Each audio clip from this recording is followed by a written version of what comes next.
Welcome to ePadasala lecture series in computer science. In this module, we are going to discuss the fundamentals of dynamic programming. The concept of dynamic programming was introduced in the last lecture. In this module, we are going to discuss some of the problems that are related to dynamic programming. The objectives of this particular module is to explain dynamic programming, where we are going to review some of the fundamentals of dynamic programming. Then we are going to discuss about transitive closure. Then we are going to apply that to various graphs to get the path matrix. Then we are going to discuss one related algorithm for finding the all pair shortest path algorithm. These are the objectives of this particular module. We will just start reviewing the concept of dynamic programming. Recollect that last module we introduced the concept of dynamic programming. Dynamic programming is a design technique which we had seen already, and it is useful for solving problems that involve sequential decisions. There are certain problems where sequential decisions are to be made. For those optimization problems, the dynamic programming is very effective. So, I was telling you that primarily the objective of dynamic programming is to solve optimization problems where you have objective functions like maximization or minimization. You have some constraints, and you will encounter these sort of problems in computer science domains such as scheduling, string editing, packaging, and inventory management. For solving these problems, dynamic programming is normally applied. What is the idea of dynamic programming? So, remember last class I was talking about dynamic programming, where I said in dynamic programming we will take the problem and then we will try to divide that problem into number of smaller problems. This is similar to the divide and conquer approach, but the difference is if the problems, subproblems are overlapping in nature, then dynamic programming is quite useful. So, the first step in dynamic programming is to establish a recursive property of the problem and its subproblems. So, this recursive property gives the solution of the instance of the given problem. And once you have the problems, subproblems, then we will solve these problems in a bottom up fashion, unlike the divide and conquer, where top down approach is preferred. In dynamic programming, we will prefer the bottom up approach for solving the smaller instances first, then we will use those results to get solutions of the larger instances. This is going to be the idea of the dynamic programming. So, the important rules which we discussed in the last module, I will just recollect. Each substructure is optimal. So, this is what we had called as the principle of optimality, where we say that if the optimal solution to the problem exists, then it is also the solutions of the subproblems that are contained in the problem itself. This is what we are calling the principle of optimality. Second gradient is, as I discussed earlier, the problems involved in dynamic programming are overlapping in nature. So, if the problems are independent of each other, then we would prefer to apply the divide and conquer strategy, but if the problems are overlapping in nature, then we will go for the dynamic programming. So, the key principle involved is the idea of memoization. So, last module I was telling you that memoization is the corrupt word of memorization. So, where we will use some sort of a table. So, we will solve the smaller instance first, then we will record solutions in the table, then we will extract the solution from the table itself to find solution of the larger instances. So, this sort of table oriented approach is a characteristic of any dynamic programming approach. So, then this approach is what we are calling as the bottom up fashion, because we are going from the smaller instances to the larger instances. Fine. Today we are going to discuss two important problems that are coming under the dynamic programming approach. The first problem is called the transitive closure. So, transitive closure is one of the most important problem in computer science domain. So, using which we will solve quite large amount of problems that are related to shortest path scheduling, etc. First, let us try to define certain terminologies. First, we will try to define a binary relation. A binary relation R is said to exist between two vertices u and v, and this can be represented as u or v. So, this relation can be any relation, and in this particular instance we will use this relation to refer to the path. Therefore, we will call this relation as the path relation. Once you have the relation, then you can attribute number of characteristics for that.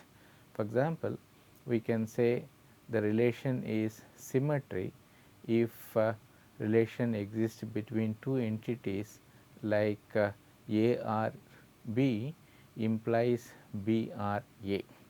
So, you have lots of properties of relations, and out of that we are going to discuss the most important property called the transitive property.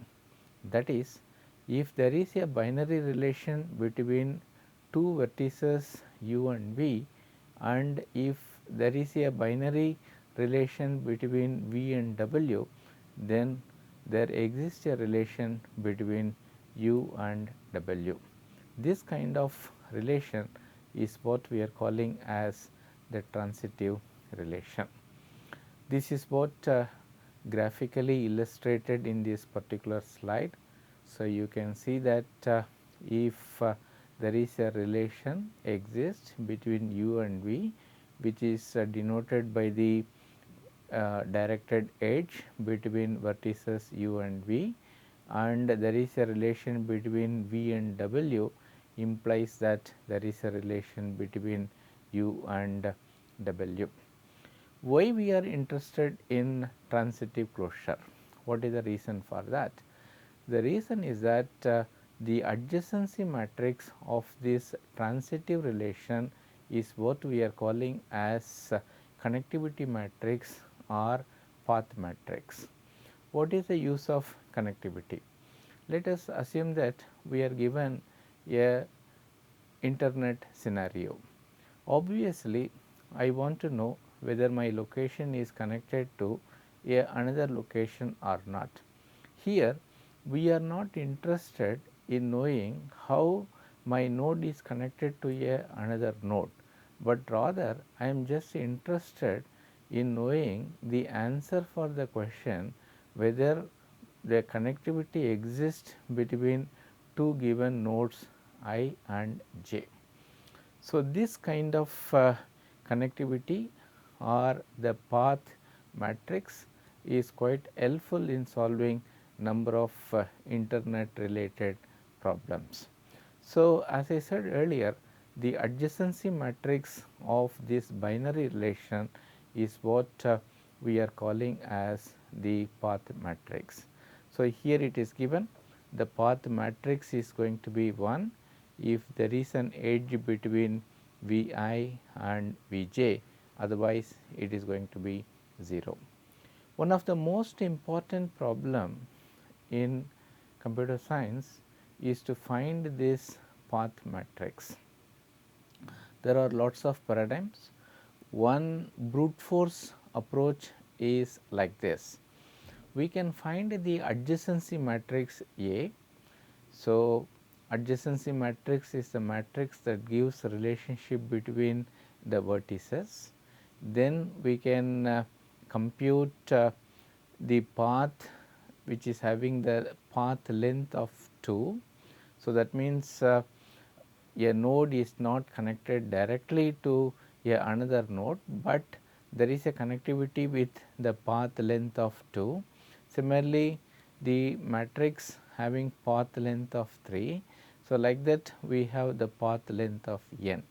So, in other words, we can compute these matrices, and when we add everything we get another matrix called B. And once we have the matrix B, then we can easily generate the path matrix.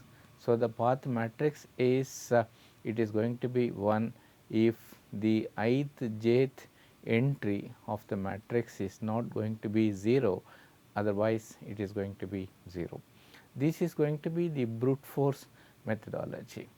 But unfortunately, the problem is that the computation of a square, a cube, etc. are so difficult, and as a resultant the computational complexity is quite high. So, therefore, we want a faster version of the algorithm. That faster version is guaranteed by the dynamic programming approach.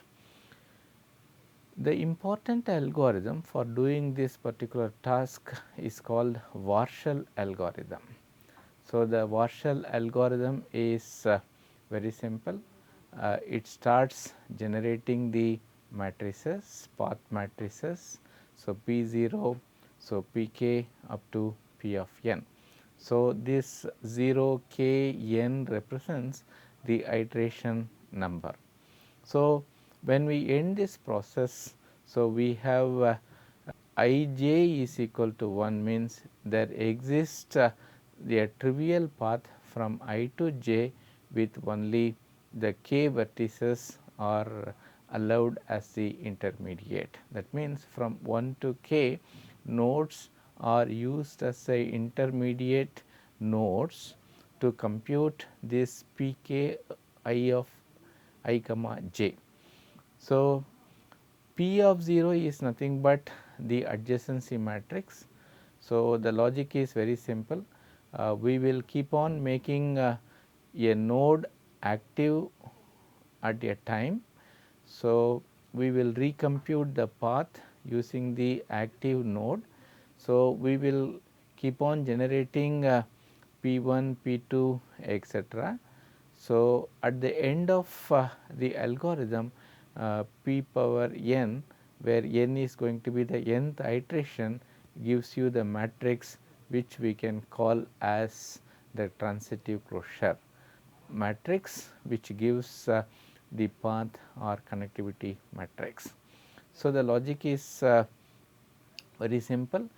We have to keep on iterating.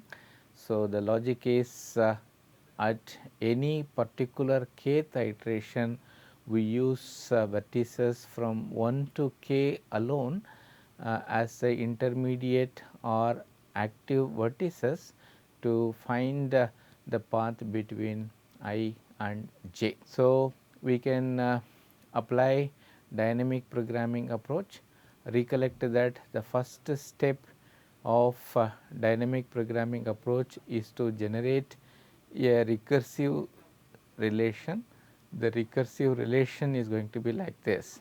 The path connectivity between I and j is nothing but the matrix that is obtained in the previous iteration k minus 1 of I comma j, or you have the concept of k as the intermediate nodes. This is going to be the kth iteration, therefore 1 to k nodes are active. So, you have the previous iteration from I to k and k to j. So, the keyword is and. So, in other words, either there is a direct connectivity or there is a connectivity via all the nodes from 1 to k. This is going to be the core idea of this particular algorithm. So, in Warshall algorithm, what we are trying to do is we find the adjacency matrix, then that becomes our initial path matrix. Then slowly we keep on making nodes, one node at a time, an active or intermediate node, and we recompute the path between the vertices. So, when we end the process, that means when all the nodes are made as an active node, the algorithm comes to an end. At the time, what is the matrix that we have obtained is going to be the path or connectivity matrix. So, this is the informal algorithm. So, this is the informal algorithm for generating P of k from P of k minus 1. So, the core idea I said, if the element of I comma j is 1, then it is going to remain as 1 in the new iteration also.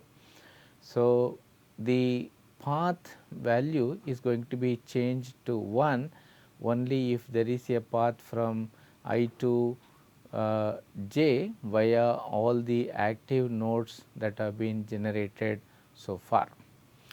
So, we will take one simple example to illustrate this particular concept before we write the formal algorithm. So, let us assume that we have a graph like this. So, this is a graph. So, you can see that this is going to be the adjacency matrix. So, as I said earlier, the initial adjacency matrix is going to be our initial path matrix. So, for convenience we will just number this like 1, 2 and 3. So, now we have to start the algorithm. So, we will make the first node active node. So, what is happening now is that if I make the first node active, then suddenly the path relations change.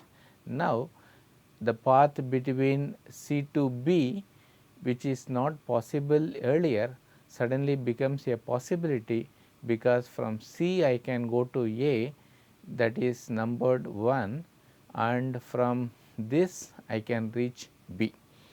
So, you can see that the thing is changed now. So, that means now you can see that it is changed. So, the second node become active now. So, again because of this addition, now you can see that there is a existence of the path A to C, because this node is also available. So, you can see A to C is going to be 1.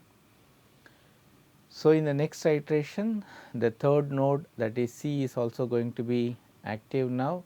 So, that means now you see all the paths are recomputed. So, that means now when all the nodes are available, I can go anywhere from any node to any other node. In other words, this is going to be a sort of fully connected graph. So, for the fully connected graph, this is what the path matrix is going to be. So, this is what we are conceiving as the formal algorithm. So, you can see that its algorithm Warshall. So, I am taking the graph adjacency matrix. So, initially adjacency matrix is initialized to path matrix P of I comma j. So, it is a matrix. So, I am starting 2 loops to initialize. So, then this is the core part. So, P of I j iteration k is obtained by your previous iteration P of I j of k minus 1th iteration, or so it is the path between your what you say P 2 j and it is P 2 k. So, this is the algorithm that you will use for what you say to illustrate this particular algorithm. So, what is the time complexity? So, time complexity is order of n cube, because you have 3 loops available here. Therefore, the complexity is going to be theta of n cube, and space efficiency is going to be a table. So, as I said earlier, in most of the dynamic programming things, it reduces to the number of elements that is present in the table. Therefore, it is going to be theta of n square. So, this is what we are calling as what is a Warshall algorithm. Based on this Warshall algorithm, a shortest path algorithm can be proposed. This idea was attributed to Floyd. So, it is popularly called as the Floyd's algorithm or Floyd-Warshall algorithm for finding the shortest path. So, now we will discuss about this particular problem. So, the problem statement is like this. Now, you are given a graph and edges with weights. So, now the logic is can we apply the transitive closure and can we find the shortest path for this particular thing. So, the logic is very simple. We have to generate a matrix D, which is the distance matrix, which is similar to the path matrix, but now this content of the distance matrix is going to tell the length of the shortest path from I to j. So, this algorithm is called Floyd's algorithm, which is having one restriction, that is no negative edge is allowed. Why?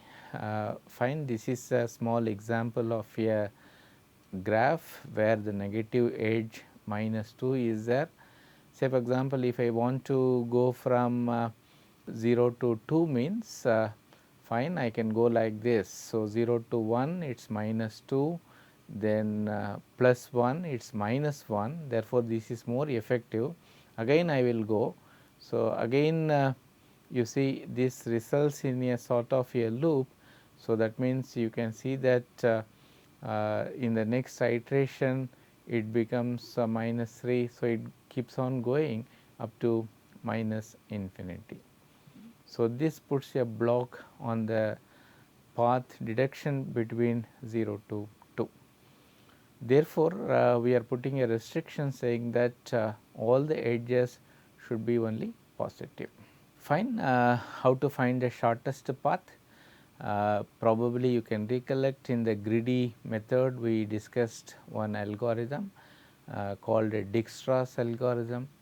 So, we can use that, but the problem is Dijkstra's algorithm will find the shortest path between source and destination only.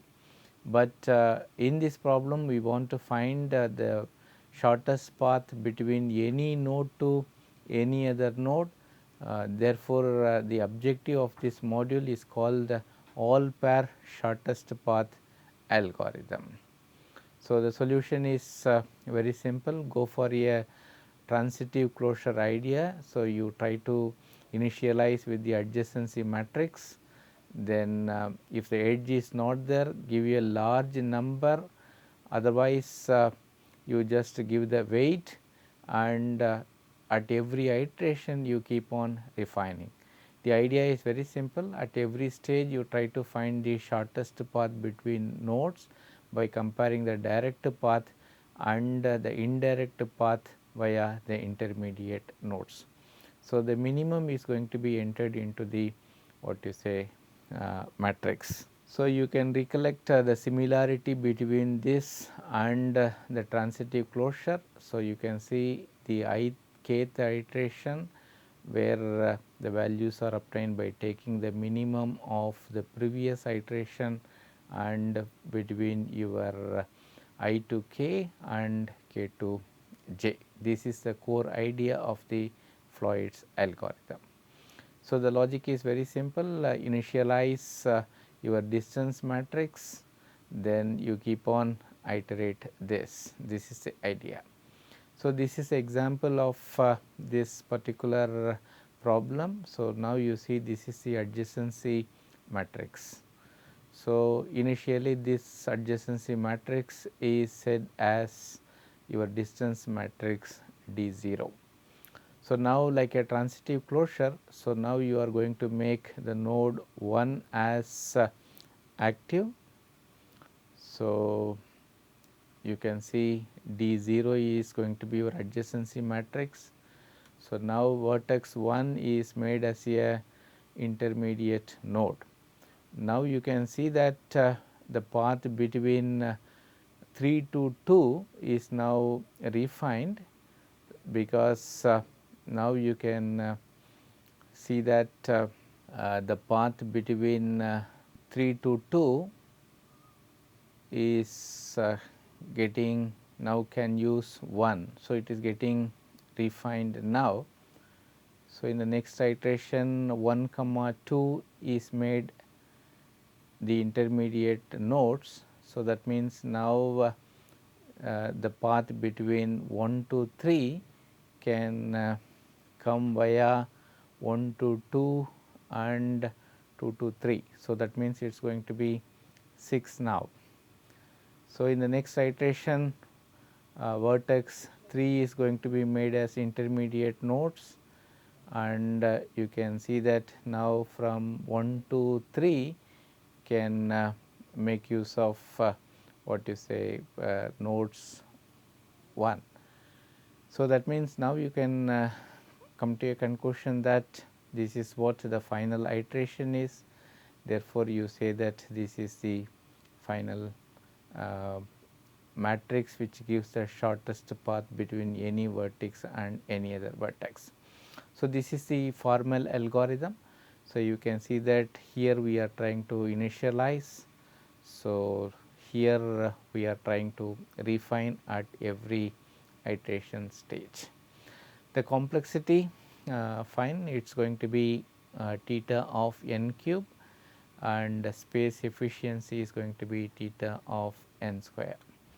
In summary, we can say that transitive closure indicates the connectivity in a graph.